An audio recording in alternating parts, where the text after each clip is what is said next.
Let's take a quick look at job lists, the easiest way to see and manage all your jobs in Fergus all in one place. So, why use the job list view? You can find and manage jobs without all those extra clicks. It gives you a clear overview so you can see what's happening at a glance, and it helps you spot what needs your attention so you can jump straight into action. Let's look at how it works. To open your job list, start from your Fergus dashboard. Then click on the Jobs tab to access the job list. From here, there's a few things you can do in your job list. Need to narrow down your view? Just use the filters to see exactly what you want. You can filter by jobs or job phases to see full jobs, individual phases, or both. Job type like charge up, estimate, or quote.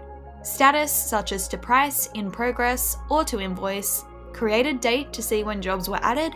Scheduled or not scheduled jobs, or by user or group so you can focus on specific people or teams. You can even create new jobs right from here. Just hit the plus create button in the top right.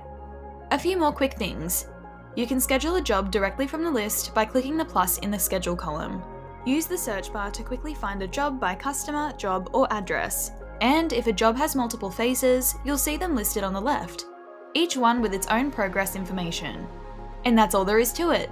The job list view brings everything together so you can stay organised, act quickly, and keep your workflow running smoothly.